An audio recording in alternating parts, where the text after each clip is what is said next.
January 24, 2025, News Report 1.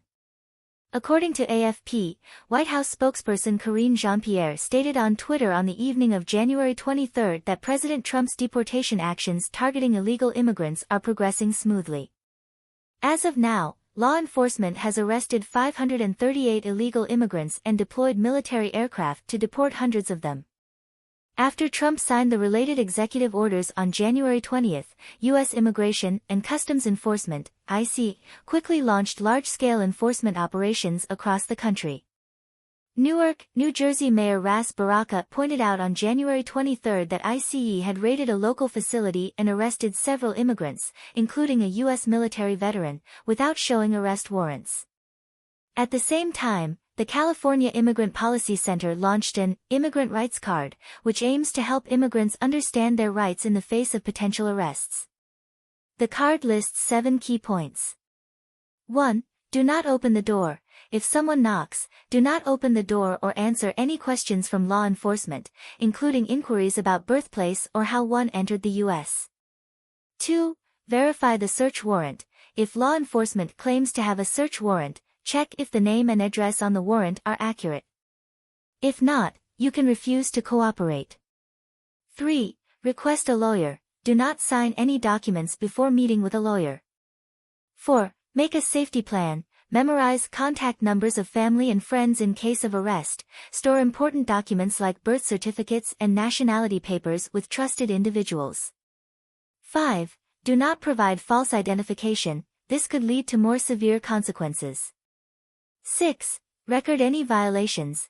If law enforcement engages in violations, note their badge numbers, patrol car license plates, and the contact information of witnesses. Take photos if injured. 7.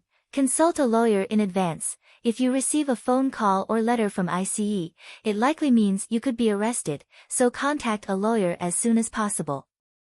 The Immigrant Rights Card is considered an important tool for protecting immigrants' legal rights, providing them with specific guidance on how to respond to unexpected situations. News Report 2. According to Kyodo News, on January 24, the Shenzhen Intermediate People's Court sentenced Zhong Changchun to death for intentional murder. According to the verdict, his motive was to seek attention, with no mention of any connections to Japan. Zhong Changchun, 45 years old and from Jiangxi province, attacked a 10-year-old Japanese boy with a knife outside the Japanese school in Shenzhen on the morning of September 18 last year. The boy unfortunately passed away the next day. The incident triggered strong panic in Japanese society, and many Japanese parents in China took their children back to Japan.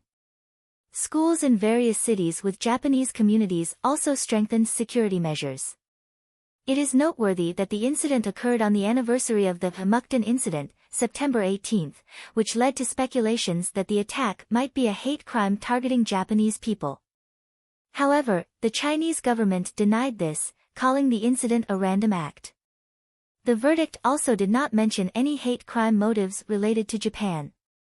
In another significant incident related to Japan, in June 2023, a Chinese man, Zhou Jiasheng, attacked a Japanese school bus in Suzhou, injuring a Japanese mother and child, and killing a school bus guide named Hu Yuping who tried to stop the attack. On January 23, the Suzhou Intermediate People's Court sentenced Zhou Jiasheng to death for intentional murder. According to the court's explanation, Zhou claimed to feel despair due to living off borrowed money, but the verdict did not clarify the specific reason for his choice to attack a Japanese school. This incident also raised questions from netizens, as there was no clear causal relationship between his motives and the attack. For both of these major cases, the Chinese government's official stance has consistently avoided labeling them as hate crimes, instead categorizing them as personal extreme behavior, sparking further discussion and questions about the motives and judicial processes behind these cases. News Report 3. The South Korean National Intelligence Service discovered in December that China had installed a large mobile steel structure, 50 meters in diameter and 20 meters high, in the overlapping exclusive economic zone of China and South Korea. According to the 2001 agreement between China and South Korea, only fishing activities are allowed in this sea area, with fixed facilities or underground resource development prohibited. However, from April to May last year, China installed two similar structures in the area.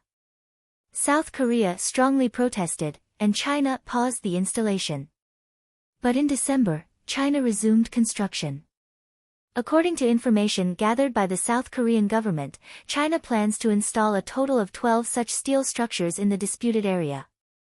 The South Korean government expressed strong dissatisfaction, stating that China's actions violated the agreement and harmed regional stability. Asia-Pacific security expert and lecturer Terence Rohrig analyzed that China's installation of these structures may ultimately be intended for military purposes. He compared it to China's actions in the Spratly Islands in the South China Sea, where facilities were initially built to support fishermen but later transformed into military bases. Maxwell, vice president of the Asia-Pacific Strategic Center, also pointed out that China's actions might be aimed at claiming the disputed area as part of its territorial waters in the future. This move has sparked widespread discussions about China's surrounding diplomatic policies. News Report 4. The U.S. Chamber of Commerce released its 2025 Business Confidence Survey. The report indicates that 67% of respondents expect the relationship between the U.S. and China to further deteriorate in the future. Among U.S. companies in China, 85% of respondents believe that if the Hong Kong government focuses more on economic issues rather than national security, it would effectively improve U.S.-Hong Kong relations. However, some voices believe this is unrealistic and merely wishful thinking. In the context of U.S. government restrictions on its companies' investments in China, 47% of respondents believe this policy has had an adverse impact on global business operations. 36% are re-evaluating their business policies in China, and 32% have stated they will suspend investments in China. Additionally, 43% of respondents are neutral about this year's business outlook. Among U.S. companies in Hong Kong, 33% are optimistic, while 24% are pessimistic. It is worth noting that this survey, conducted between December 2024 and January 2025, included over 500 U.S.-owned businesses operating in Hong Kong. News Report 5. According to Radio France International, data released on January 24 showed that Hong Kong's residential price index in December was 289, a 7.1% decrease from the previous year, marking the lowest value since August 2016. Hong Kong's housing prices have been falling for 3 consecutive years. However, the rental index shows a different trend, with a 3.9% increase in December compared to the previous year, indicating that rents have risen for 2 consecutive years. Hong Kong's real estate market is displaying a seesaw effect, where rents increase when property prices fall, and rents decrease when property prices rise. Due to the relative market balance, many people choose to rent instead of buying or choose to buy but not rent out. This dynamic means that the decision to buy or rent is very distinct.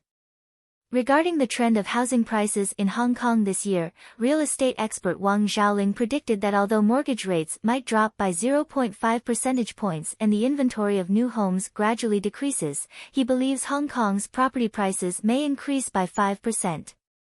However, he is skeptical of this prediction, as he believes the sluggish Hong Kong economy and China's economic troubles will put significant pressure on the local property market. He pointed out that Hong Kong's economic dependence on China has increased significantly compared to a decade ago, and the downturn in China's economy will greatly affect Hong Kong's property prices. News Report 6. According to Xinhua, the Financial Regulatory Commission, the Ministry of Industry and Information Technology, the Ministry of Transport, and the Ministry of Commerce jointly issued the Guiding Opinions on Deepening Reform to Promote High-Quality Development of New Energy Vehicles on January 24. The core purpose of this document is to require insurance companies to lower the insurance premiums for new energy vehicles. The report points out that insurance premiums for new energy vehicles, particularly electric vehicles, are relatively high, with electric vehicle premiums surpassing those of traditional gasoline-powered vehicles. According to the China Automobile Dealers Association, 31.43 million vehicles were sold in China in 2023, of which 12.86 million were electric vehicles. However, the average insurance premium for electric vehicles is 4,395 yuan, 63% higher than that for gasoline vehicles. Insurance companies have faced losses when insuring electric vehicles, with a loss of 5.7 billion yuan last year. The higher failure rates and more expensive repair costs for electric vehicles have contributed to higher premiums. In response, the Chinese government has introduced a policy requiring a reduction in premiums for new energy vehicles, but experts have expressed concerns, fearing that this might exacerbate the losses of insurance companies and even lead some companies to stop insuring electric vehicles. Experts warn that while economic policy adjustments may produce short-term effects, they could lead to greater long-term costs and further economic deterioration. News Report 7. According to Central News Agency, 51 members of the Legislative Yuan from the Democratic Progressive Party, DPP, filed a lawsuit with the Constitutional Court on January 23, requesting the suspension of the enforcement of amendments to the Constitutional Court Litigation Act. The Constitutional Court held a meeting on January 24 to discuss and expedite the review of the lawsuit. The amendments were proposed by the Kuomintang, KMT, and the Taiwan People's Party, and they require that the Constitutional Court must have at least 10 justices present to hold a hearing and 9 to make a ruling. However, the Constitutional Court currently only has 8 justices, and the KMT and Taiwan People's Party refuse to add more justices. This move has been criticized as an attempt to paralyze the Constitutional Court's functions and prevent constitutional reviews of laws. Critics argue that if the Constitutional Court is unable to operate, the laws passed by the Legislative Yuan will not undergo effective constitutional review, potentially undermining the foundation of Taiwan's rule of law.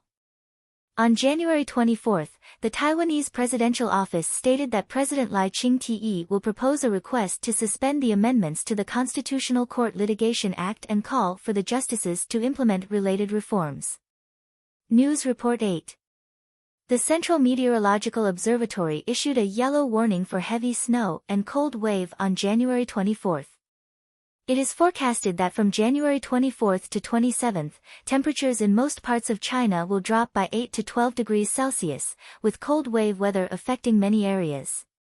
In particular, large areas of heavy snow are expected in the central and western regions, including Gansu, Shaanxi, and Hunan, which will pose a high risk to highway traffic, with serious snow accumulation and road closures potentially occurring. Currently, China's highways have not yet effectively addressed the issues of snow accumulation and traffic closures, and with the arrival of the Spring Festival travel peak, road congestion and traffic chaos may worsen, making it difficult for many travelers to return home on time. In addition, the National Immigration Administration expects that during this year's Spring Festival holiday, the daily average number of people entering and exiting at national ports will reach 1.85 million, a 9.5% increase from the previous year. The busiest port, Luohu Port, is expected to handle 200,000 people per day, creating immense pressure. News Report 9. According to Swiss air quality technology company IQ Air, the 5 most polluted cities in the world are Delhi in India, Ho Chi Minh City in Vietnam, Accra in Ghana, Phnom Penh in Cambodia, and Bangkok in Thailand. 3 of these cities are located in Southeast Asia. The region frequently experiences seasonal air pollution, especially in winter, when cold air prevents pollutants from dispersing, leading to a continuous deterioration of air quality. Vehicle emissions, the use of gas, and the burning of crops are major sources of pollution. According to AFP, on January 24, Bangkok's air pollution was particularly severe, causing 352 schools to close, accounting for 80% of the city's 437 schools, the highest proportion in the past 5 years. In response, the Bangkok city government announced free public transportation for 1 week to reduce harmful emissions. Additionally, Thailand's Ministry of the Interior ordered a ban on burning activities aimed at land clearing on January 23, in an effort to reduce air pollution sources.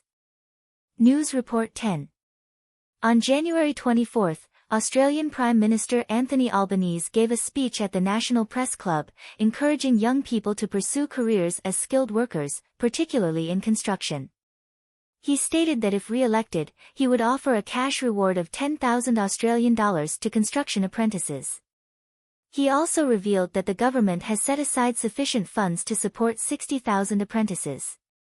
Albanese added that the first-year income for building apprentices will be 2% of Australia's minimum wage, and the government plans to increase the apprentice allowance for those living away from home, which is currently 77 Australian dollars per week.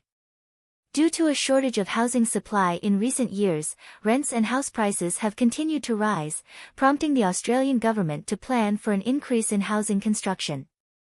However, due to a shortage of labour, the construction of residential buildings has lagged behind. The Housing Industry Association of Australia noted that the country urgently needs 83,000 construction workers, creating a good opportunity for skilled workers to immigrate to Australia. News Report 11. According to the Wall Street Journal, Japan's central bank announced on January 24 that it would raise interest rates by 25 basis points, increasing its target rate from 0.25% to 0.5%. This rate hike is the highest since October 2008. The Bank of Japan stated in a statement that Japan's economy is steadily progressing toward its 2% inflation target, with economic growth being driven by wage increases. Reuters noted that this rate hike marks Japan's successful recovery from decades of deflation and economic stagnation, with the economy gradually regaining vitality. It is worth noting that this decision came shortly after U.S. President Donald Trump's inauguration. Bank of Japan Governor Haruhiko Kuroda mentioned in a press conference that the Japanese stock market and the yen have performed relatively stably since Trump took office, which has helped the Bank of Japan make the decision to raise interest rates. Kuroda also indicated that if Japan's economy and inflation continue to meet expectations, further interest rate hikes may be possible in the future.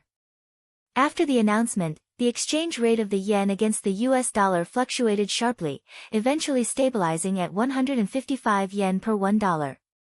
The decision to raise rates means that the strategy of borrowing yen to invest in US stocks may no longer be as profitable, signaling the end of this investment story.